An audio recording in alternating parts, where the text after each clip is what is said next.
Salam uşaqlar, xoş gördük sizləri. Bugün sizinlə biz artıq ikinci sinif informatika dərsinin ikinci bölməsinə keçid etmişik.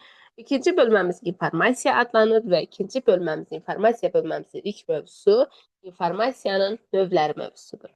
Gəlin mövzumuzla tanış olaq. Uşaqlar, insanlar həm canlı, həm də cansız təbiətdən informasiya alırlar. Bu informasiyaları almaq üçün isə insanlara duyğu üzvləri kömək edir. İnsanın 5 duyğu üzvü var. Göz, qulaq, burun, dil və dəri. Göz vasitəsilə biz görməklə vizual informasiya alırıq. Qulaq vasitəsilə biz eşitməklə səs informasiyası, burun vasitəsilə biz iyləməklə qoxu informasiyası, dil vasitəsilə biz dadmaqla dad informasiyası və dəri vasitəsilə biz hiss etməklə taktil informasiya almış oluruq. Uşaqlar, onu da qeyd edim ki, qulaq səs, yəni ya daha rahat yadda qalır, burun qoxu rahat yadda qalır, dil dad rahat yadda qalır. Sadəcə çətin yadda qalan vizual, yəni gözlə olan informasiya vizual informasiyadır və dəri ilə olan informasiya taktil informasiyadır. Sonra gün ərzində biz görürsünüz nə qədər şeylər görürük, düzdürmü? Bunların hamısı vizual informasiya sayılır. Yəni biz onu gözümüz vasitəsilə hansı informasiyalar ki, gözümüz vasitəsilə nələr ki görürük, oradan məlumat alırıq. Onlar olur vizual informasiya. Qulağımızla biz gün ərzində müxtəlif səslər eşidirik. Həmin səslər olur səs informasiyası. Burnumuzla biz ətrin qoxusunu, yeməyin qoxusunu ala bilirik. Bu olur qoxu informasiyası. Dilimizlə biz yediyimiz qidaların dadına baxırıq. Bu isə olur dad informasiyası. Taktil informasiya ilə isə toxunmaqla dəri vasitəsilə alınır. Məsəl üçün biz toxunaraq nəyinsə tikanlı, yumşaq, bərk olduğunu hiss edə bilərik. Havanın soyuq və yaxud da isti olduğunu hiss edə bilərik. Bu isə dəri vasitəsilə alınan informasiyadır. Burada bizə bir dənə tapşırıq verir. Deyir ki, qız və oğlan hansı növ informasiya alır? Uşaqlar, qız burada telefonla danışır. Telefonla danışanda biz hansı növ informasiya alırıq? Təbii ki, biz səs informasiyası almış oluruq. Yaxşı, oğlan burada bir əli ilə pişiyə toxunur, bir əli ilə də kaktusa toxunur. Yəni, bir əli ilə sığalladığı şeyin yumşaq olduğunu hiss edir, bir əli ilə isə onun tikanlı olduğunu hiss edir. Burada oğlan hansı növ informasiya almış olur? Təbii ki, burada oğlan taktil, yəni dəri vasitəsilə alınan informasiyanı almış olur. Gəlin tapşırıqlara baxaq. Qələmimizi götürüm. Tapşırıq 1-də deyir ki, verilmiş obyektlərin fərqləndirici əlamətlərini hansı duyğu orqanları vasitəsilə bilmək olar? Uşaqlar, yeməyin, şirniyyatların dadını hansı duyğu üzvümüz vasitəsilə biz bilirik? Şirniyyatların dadını biz hansı duyğu üzvü vasitəsilə bilirik?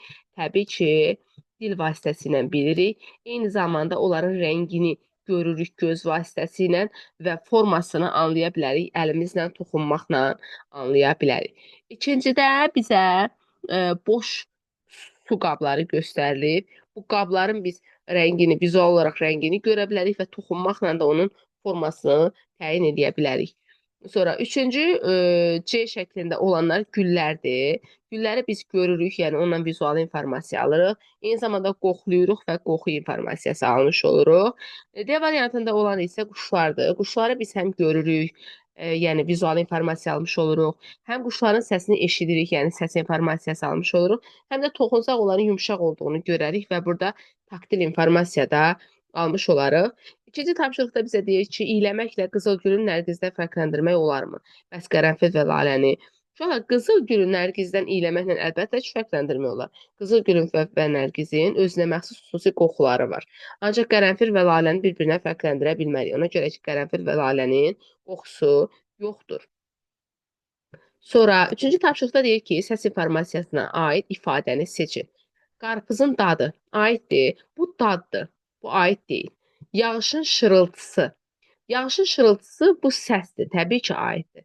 Qəhvənin ətri. Bu qoxudur. Qoxudur. Bu aid deyil. Şəhərin mənzərəsi. Bu da vizual informasiyadır. Bu da aid deyil. B variantında deyir ki, vizual informasiyanı seçin. Pəncərədən görüntü. Təbii ki, bax, bu aiddir. Ona görə ki, pəncərədən baxanda nəsə görürük. Görmək də vizual informasiyadır. Quşların səsi. Bu səsdir. Səs informasiyasıdır. Yemişin ətri. Yemişin qoxusu gəlirsə, bu qoxudur. Bu artıq vizual deyil. Balın şirinliyi. Balın biz dadına baxacaq və bu dad informasiyası olacaq. Yəni bu da aid deyil. Gəlin dördüncü tapşırığa baxaq. Deyir aşağıdakı əlamətlərə malik obyektləri hansı duyğu vasitəsilə müəyyən etmək olar? Turşu necə müəyyənləşdirərik? Dil vasitəsilə. Bax, dadmaqla. Turşu nəyə aid oldu? Dad informasiyasına aid oldu. Yazıram qarşısından dad. Sonra bərk. Bərki taktil adlandırarıq. Çünki dəri vasitəsilə toxunmaqla bunun taktil olduğunu biz müəyyənləşdirə bilərik. Qabana T hərfi yazıram, yəni taktil. Yumru. Yumru olduğunu təbii ki, vizualdır. Görməklə bilə bilirik. Gürultulu. Gürultulu uşaqlar səs informasiyasıdır. Ona görə ki, səsini eşidirik. Ağ rəngdir. Görürük, yəni vizualdır. Gözəl, gözəl olduğunu təbii ki, görürük. Vizualdır. Səs-küylü, səsini eşidirik. Səs informasiyasıdır. Ətirli, qoxusunu alırıq. Qoxu informasiyasıdır. Xışıltılı səsdir. Sonra iti. İtidirsə, əgər bir şey biz ona toxunmaqla da bilə bilərik. Ona görə də taktil informasiyadır. Kələ-kötür, nə isə kələ-kötür olduğunu da belə deyim, görməklə bilə bilərik. Vizualdır. Sonra şirin isə dad informasiyası olmuş olur.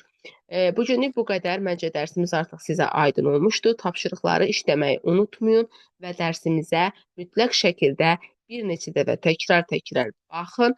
Eyni zamanda dərsimizə baxmaqla yanaşı kitabdan mövzumuzu da qəşəng şəkildə öyrənirsiniz ki, insan ətraf aləmdən hansı növ informasiyalar ala bilir, hansı duyğu üzvləri vasitəsilə alır və duyğu üzvlərimiz vasitəsilə aldığımız informasiyanın hansı növləri var.